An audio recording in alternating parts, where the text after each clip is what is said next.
modification and evolution. So just to kind of help you understand, that's what we're going to be looking at today. So the first one, the Big Bang. It's kind of an odd thing to talk about, the Big Bang, because honestly, if you ask me, do I believe in the Big Bang? Yeah, I do. Science points to that. All of our discoveries point to that. Now, what matters is who lit the fuse, or what lit the fuse. All science points to the fact that our universe, literally everything, began in one single point, in one basically explosion, one massive event. Now, what matters is what was there before it. What started this? Like I said, what lit the fuse? Was it nothing? Was it something? Or was it maybe God? That's what we kind of mean when we say the Big Bang. So, do I believe in the Big Bang? Yeah, it's just a matter of what or who lit the fuse. I believe a God did it. Some people believe nothing did it.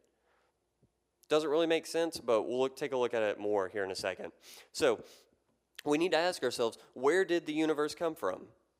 Where did everything come from? Where did you come from? Where did galaxies come from? Where did moons come from? Where did, basic chemistry come from? Very good questions. Well, did the universe have a creator, or did everything come from nothing? We see a good kind of line of questioning in what's called the Leibnizian cosmological argument. Now, Leibniz was a cosmological thinker and mathematician.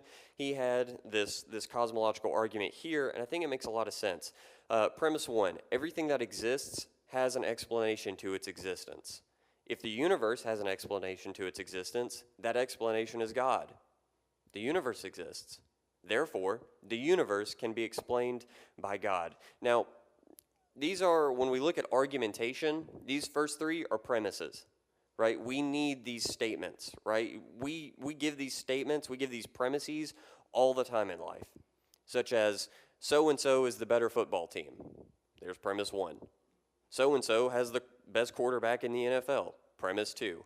Conclusion, therefore, so-and-so is the best football team in the NFL. Make sense? We do this all the time.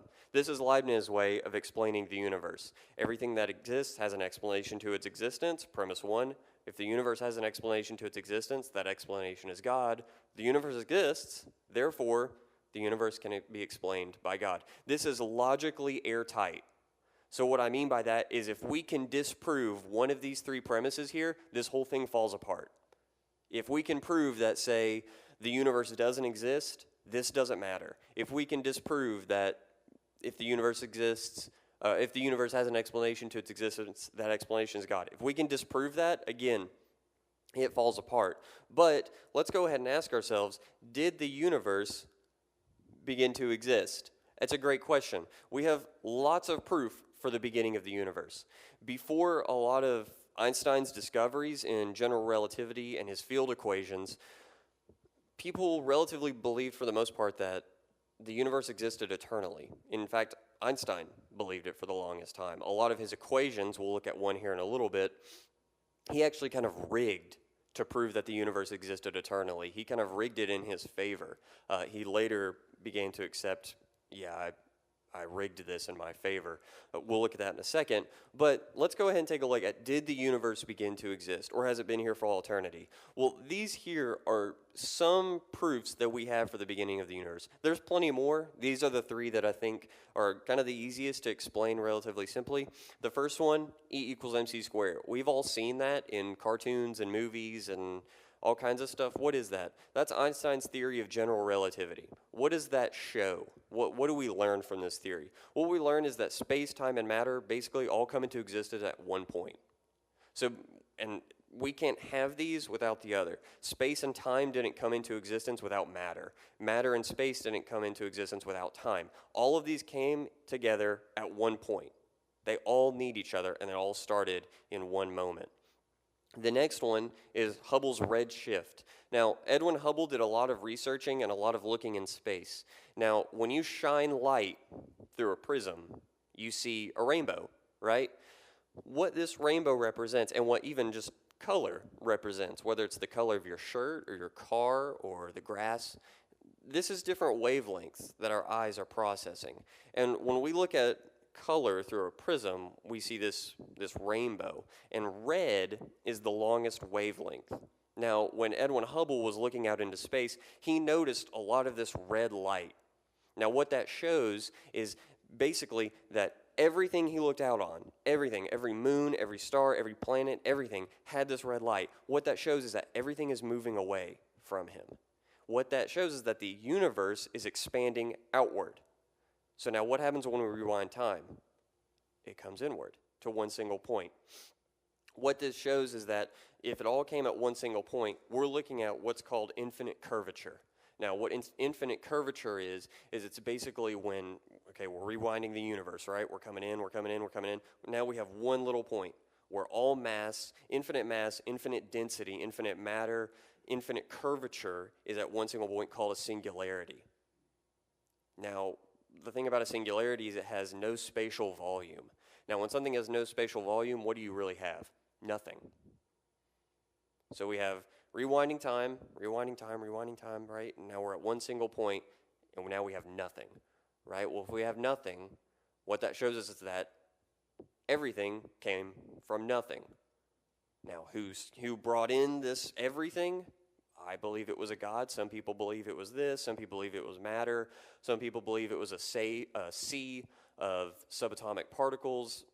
What you believe, let's not really focus on that right now. What we're seeing is that the universe began to exist at a single point.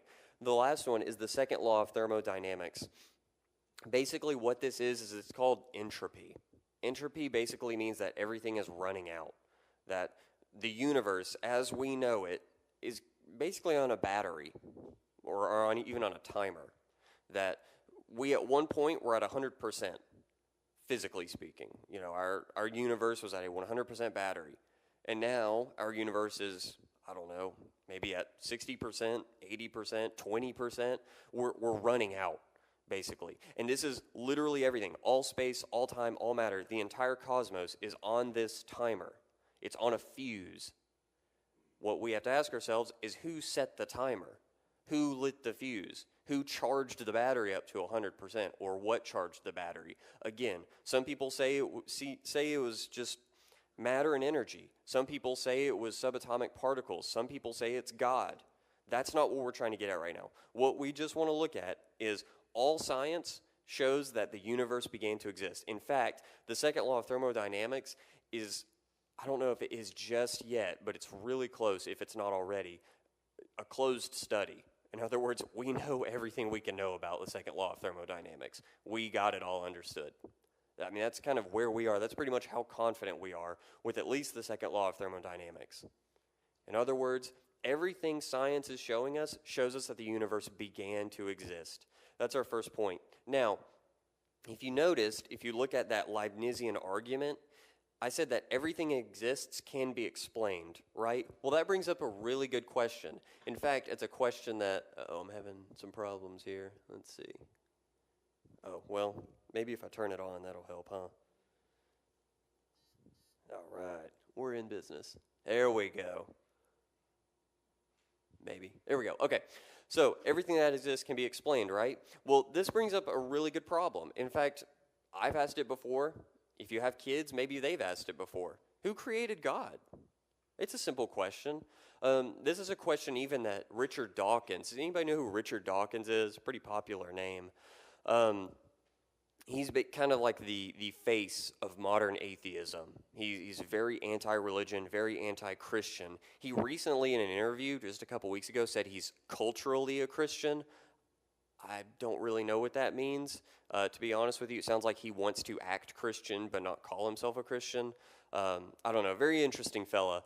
But he has this problem. He wants to know who created God. Well, Leibniz understood this as well, right? So what he reduced it to is that everything that exists can be explained. Yes, you can explain its existence. How? He understood that there's two forms of existence. There's what's called the existence out of necessity and the existence out of contingency. What are these? Well, let's look at necessity first. Basically, existence out of necessity, they're objects that exist by their own nature. Nothing causes them to exist. It's impossible for them not to exist. Two examples of this are numbers, or what are called abstract objects, and God. Now, It's odd to say that nothing causes numbers to exist, but think about it. If none of us existed on this planet, would there still be one planet Earth? If none of us existed in, again, the planet, if we were wiped out and we never existed, let's say Earth was just uninhabitable, no planet in the entire cosmos was habitable, would there still be one planet Earth? Would there still be one moon around Earth? Yes. These numbers exist simply by their own existence, right? And God is the same way. God exists out of necessity. God's own nature is his existence. He exists out of his own nature. Nothing causes God to exist because God is outside of time. If God began to exist, that would mean there is a moment in time when he began to exist, right? So that's the existence out of necessity. The next one is this existence out of contingency. Now, this is pretty simple to explain. This is objects that can fail to exist. They need something to cause them, things that are logically possible for them not to exist.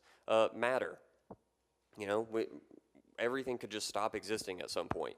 Balloons, lead, chickens. Now, I don't want to see a world without chicken because I don't know about you all, but Chick-fil-A is pretty awesome. Fried chicken is pretty great. Chicken Parmesan is perfect. But these things can fail to exist. We can, I know it's hard to say, but we can live in a world without ice cream. We can live in a world without chicken. Our world can continue to exist without balloons or lead, right? These things don't have to exist. They don't exist out of their own nature. There's a cause behind them. So this is what Leibniz is saying. There's an existence out of necessity. They exist by their own nature. And there's existence out of contingency. Something causes them to exist. So what we see here is that this whole idea of, well, if God created everything, who created God? That doesn't really work because by God's own nature, he can't fail to exist. He exists out of his own nature. Again, if God exists outside of time, that would show that he could never begin to exist because that would mean there was a moment in time in which he was brought into existence.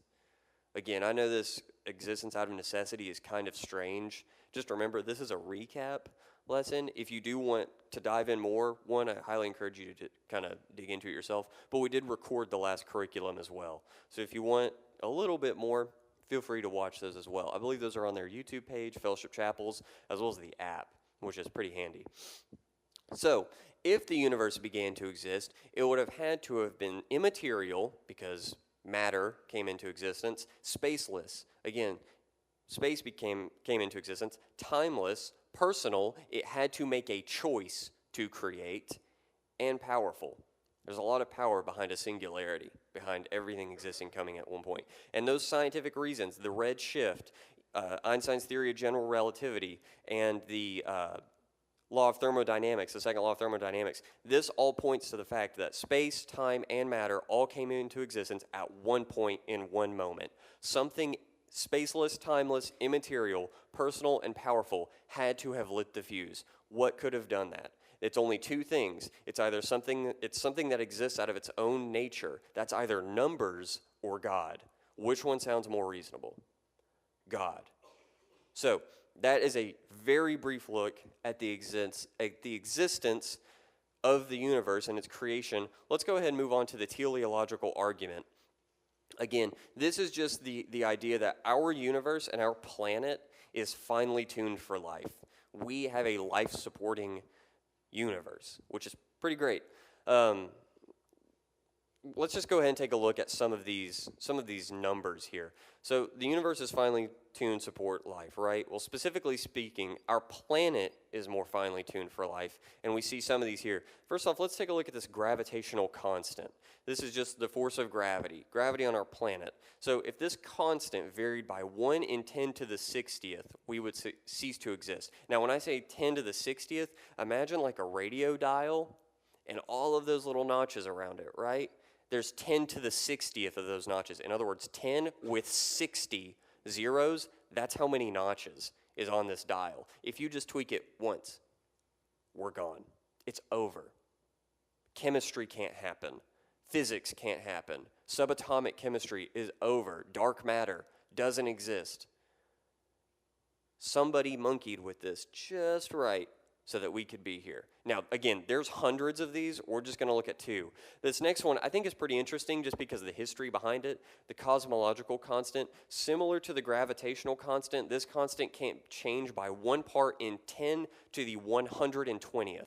Again, that's 10 with 120 zeros behind it. That's how many notches would be on that dial. If you switch it just once, we're done. We don't exist. We never existed. The reason I find this one interesting is Einstein, when he was doing his field equations and when he was looking at the theory of general and special relativity, he had this constant in there. What this constant kind of identifies is the gravitational pull within the space-time continuum. He set the constant just right so that the universe and its gravitational pull wouldn't be going outward or inward. Now, what does that show exactly? What that shows is that the universe isn't really going out or in, therefore the universe can exist eternally. He kind of rigged it in his favor. Now, eventually, later on, he met with, I believe it was Edwin Hubble, as well as some others, and he looked out and he looked at the universe and he looked at the red shift that Edwin Hubble had looked at, and he finally realized that he had rigged it in his favor. He came to realize that it is basically undeniable that our universe began to exist at some point. Now, again, he rigged it so that he didn't have to say that the universe began to exist. But he eventually realized there's just an insurmountable amount of evidence that shows that, hey, we all began to exist at one point. So that's two of those constants. Again, there are hundreds of these things. Right? There's so many. But what that shows us, though, is that we have really one of three options. That our universe is life permitting for one of three reasons. Out of necessity, we have to be life permitting. Chance, we just got really lucky. Or design, it was designed that way. Now, let's go ahead and move forward here, and we'll look at these three chances here. What about necessity? Do we have to be here? Does our universe have to be life permitting? No, not really. The universe is balanced so finely that it's really more possible for us not to be here. It's more probable for us to not exist.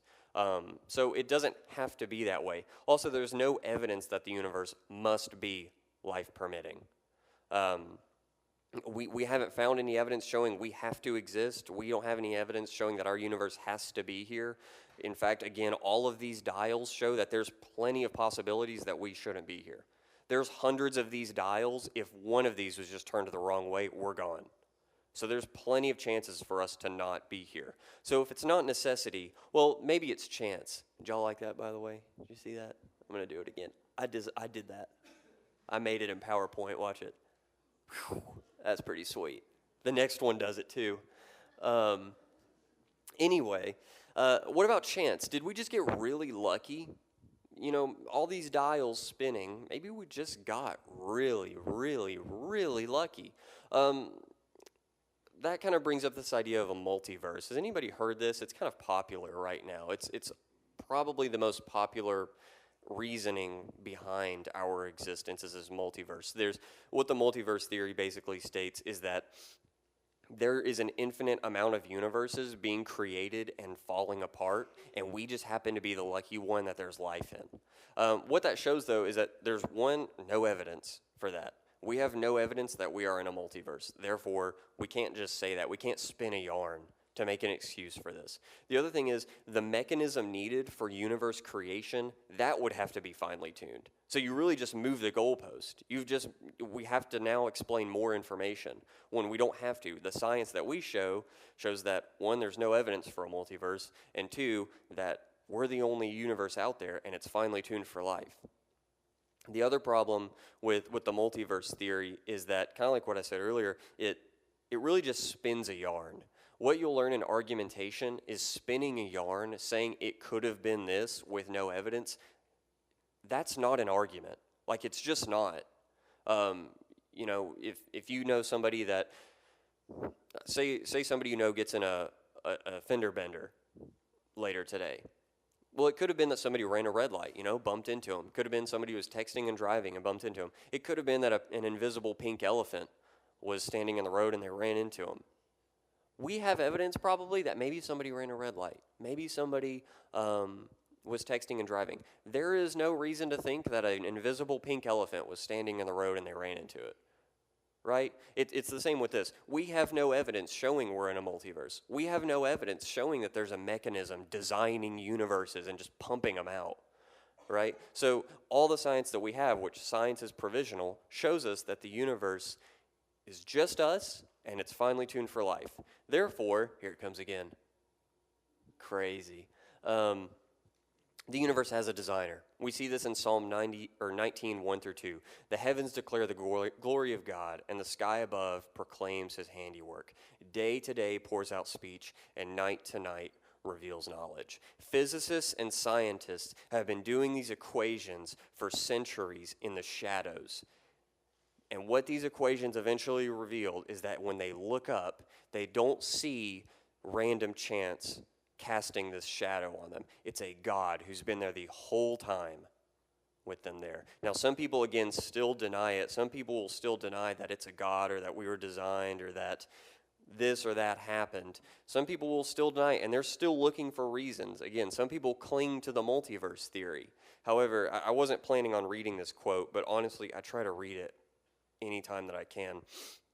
Robert Jastrow, in a book he wrote called God and the Astronomers. Now, Robert Jastrow, I believe, is dead now. He was an agnostic. But even he understood that the biblical account of creation is a very sound argument for why we're here. And I love this quote in here. It says, "At this moment, it seems as though science will never be able to raise the curtain on the mystery of creation. For the scientist who has lived by his faith in the power of reason, the story ends like a bad dream. He has scaled the mountains of ignorance. He is about to conquer the highest peak. As he pulls himself over the final rock, he is greeted by a band of theologians who have been sitting there for centuries." Powerful stuff, especially coming from an agnostic. The biblical account for creation is sound. There is a reason, as I said last week, that people who are conscious and willing to accept the mathematical problems with neo-Darwinian evolution are trying to find a new theory. And it's the same with this. There is a reason people are trying to find a new theory, is because the secular, atheist, or agnostic theories aren't working. Do you know what is still working? The biblical account for the creation of the universe. We began to exist at one point. All science points to that being a God. Now, let's go ahead and kind of take a right turn here. We're going to look at evil and suffering. We talked again a lot about this in depth last curriculum. Again, if you want to read or hear more about this, by all means, check out those videos. But we're just going to take a quick glance at it here. If God is all loving and all powerful, why is there evil in the world? Why did the Holocaust happen? Why did this person's loved one die? When I prayed for this person to be healed from their sickness, and they weren't, and they're dead now. Why is there evil in the world? Why do we see school shootings? It seems like there's 2 or 3 school shootings every year now. Why is there terrible things happening in the world every day? Well, this argument, as I said at the beginning of class, is probably the most powerful. It's the most powerful because it's personal. It touches the heart just as heavily as it touches the minds. If your heart is not grieved when you hear in the news about a school shooting, that's a problem, in my opinion. It's personal. It touches your heart. It's applicable. Everybody has a view of evil. Even Adolf Hitler thought some things were evil out there. Now, his idea of evil was very problematic and warped, but he thought there were some things out there that were evil. Same with Joseph Stalin. Same with Mao. These people had ideas for what evil was. And it's universal. Evil acts touch everybody in some way. Everybody. Even if you are a tribe who is isolated in Africa, you've never had other human contact. If you're this little tribe, there's still evil that goes on in that tribe, whatever that may be. There's evil going on in that little tribe. There's evil going on right now in Japan, in this city. There's plenty of evil going on in Washington, D.C. There's evil everywhere. Why can you say that there is a loving, all-powerful God, but there's so much evil in the world? This is a great question, and it plagues many. We have to be prepared for this question. Well, some common arguments against this that we're going to look at is one, this idea of God being the author of everything. The argument goes a little something like this. Premise 1, God is the author of everything. Premise 2, evil is something. Conclusion, therefore, God is the author of evil. Now, at first glance, that sounds kind of scary. I'm not going to lie, the first time I interacted with this argument, I didn't know what to say. I was like, wow, I'm stuck. I felt very stuck. How do we answer this? Well, philosophically speaking, evil is not a thing. You know, it says God is the author of everything, evil is something. When we look at what evil isn't really a thing. Rather, evil is a lack or a privation of something that ought to be a certain way. Evil is what cold is to hot. When we see heat from a molecular standpoint, heat is constant activity from atoms, right? It's the constant movement of these atoms. But cold is the lack of movement of these atoms, right? Evil is the same thing. Good is giving to somebody in need. Evil is the lack of giving to somebody in need. Good is, I don't know, donating to your kidney to somebody who desperately needs it. Evil is doing it, there's not doing it, and laughing in their face. Evil is the lack of good. Evil is the rust in the car. You can take the rust out of a car and still have a car. If you take the car out of the rust, you don't have a car. We need good to know what evil is. So when people say that, well, God is the author of everything and evil is something, therefore God must be the author of evil. Not necessarily. Evil is just the lack of good in the world. That's our first little argument there. And you can go very in-depth in this stuff. Philosophically, this whole study of evil is called theodicy. That's Theodicy, if you're wanting to look more into that. Next argument, premise 1, an all-powerful, loving God exists. 2, evil exists. 3, if evil exists, then an all-powerful, loving God can't exist. That's their conclusion. Again, we hear this all the time. If an all-powerful, all-loving God exists, why is there so much evil in the world? Now, the problem is they're making two assumptions here. Now, I've got them written down here, but if you were able to spot them before we looked in here, good for you. These two assumptions are that if God is all-powerful, he can do anything. That's an assumption. 2, if God is all-loving, he can't use evil. Now, I just said, and it may have thrown somebody off here, if God is all-powerful, he can do anything. God can't do everything. When we see that God is omnipotent, that means he can do anything that all raw power can do. Can God lie? No. There are some things God can't do. Can God make a square circle? No. That's illogical. It's either a square or a circle. Can God make a married bachelor? No. Again, these two things logically contradict each other. Again, can God do evil? Can God lie? Can God covet? Can God sin? No. There are some things God can't do. And the other one, again, is if God is all loving, he can't use evil. How many parents do we have here? Cool, quite a few. How many parents love taking their kid to the dentist? Okay, that tells me everything I need to know. You take your child to the dentist because you love them, right? Because they need to have their teeth taken care of. Now, is it pleasant? No. The smell of the smoking drill in your mouth is probably the most unpleasant thing I can think of. And the sound and the feeling of them working on your teeth, none of the dentist is pleasant. The only thing worse, I think, than the dentist is probably like the DMV. But nobody likes going to the DMV. If you like going to the DMV, please see somebody. But we take our kids to the dentist. We take our kids to the doctor. Not because we like doing it, not even because they like doing it, but because they need to do it. It's good for them. It takes care of them. They're assuming that God can't use evil. Guys, some of the most horrible things that have happened in the history of humanity brought about some good.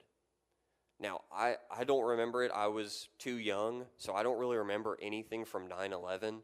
But if there is one thing that I've heard when it comes to 9/11 is that this horrific event brought this country together in a lot of ways. That there were people from both sides of the political aisle or from the, the most hated neighbors and all that, who were on the same team, who were together, who were unified, who were helping each other out. Now, was 9/11 awful? Absolutely. We can all agree on that. Was there some good brought out of it? Yeah, there was. Maybe some people even came to know Christ that day. That would be the greatest good. So, to assume that God can't use evil is an assumption that's really incorrect. We even see that in Scripture with the cross, of course. That is an evil act done to the Son of God, an innocent man. The greatest good ever was brought out of it, right? Now, some people will also ask, this isn't really on your slide, but some people will ask, why do bad things happen to good people? Well, I love R.C. Sproul Jr.'s quote on that. He says, that only happened to one person and he volunteered. We're all sinners. We're all evil. But we have been forgiven by a great, good God, and we can come to know him if we choose to. Now, what about morality? Let's jump a little bit further here.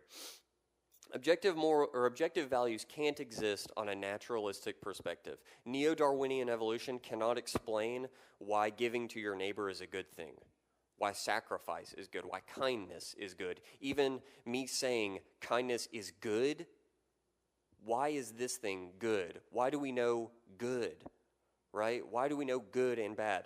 Can Neo-Darwinian evolution explain it? The outcome of Darwinian evolution is survival, not truth, right? When we have a naturalistic perspective, I can't talk today. When we have a naturalistic perspective, Neo-Darwinian evolution is not about you knowing the truth. It doesn't care about the truth. It cares about you surviving and repopulating the planet. So it does not care about what the truth is and what good is. All it cares about is that you're alive. On a naturalistic perspective, do we say that cheetahs murder gazelles? No, they hunt, right? Because this is what nature does. Nature does not care about good and murder and theft. Nature is there to survive, and that's it. So how do we as people know good and bad, right? Neo-Darwinian evolution can't explain that. As a result, we can't even trust our own thoughts to produce truth. Our thoughts simply produce what is beneficial to our naturalistic survival. Again, if we are all just a product of Neo-Darwinian synthesis, what is good does not matter. We are just here to survive. Therefore, I might as well just, steal from you and do what benefits me so I can survive. Again, cheetahs hunt, they do not murder. People murder because we know good from wrong. Now, this is a common quote here. Humanity is moral because it is beneficial for society and its survival. Adolf Hitler thought this as well, and he did a little thing called eugenics. Basically, it's the picking and choosing of favorable traits in order to benefit society. In other words, killing off the weak. That is a terrible practice. It is a horrific practice. I usually try to do the exact opposite everything Adolf Hitler did. This is something he believed, and this is something he tried. This is a horrific practice.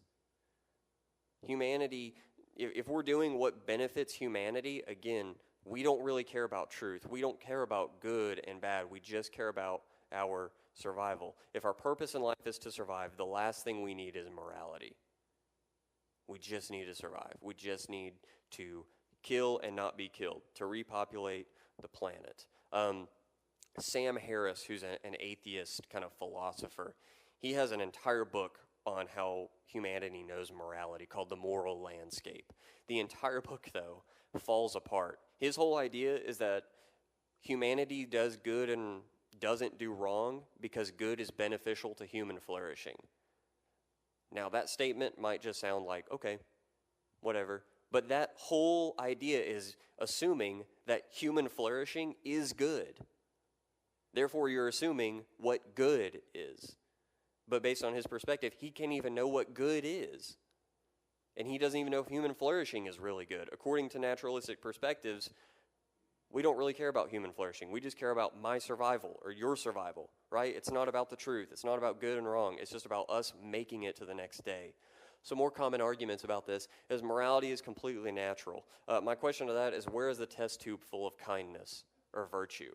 We will not find it, just to let you know. Don't waste your time.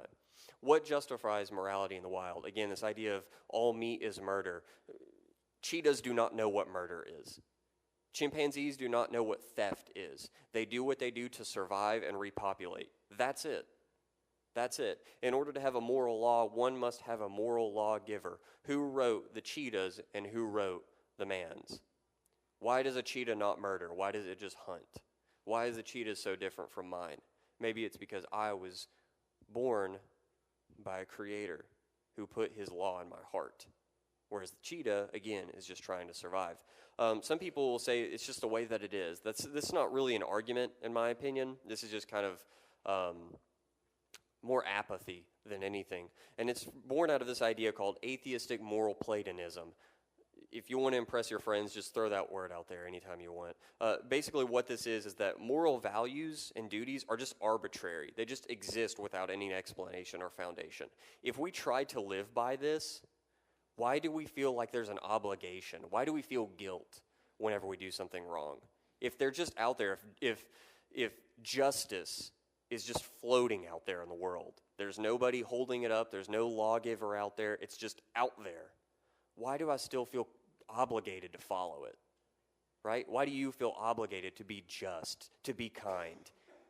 Even atheists who participate in this, they feel guilt. Why do you feel guilt? It's just out there in space. Nobody's holding you to it.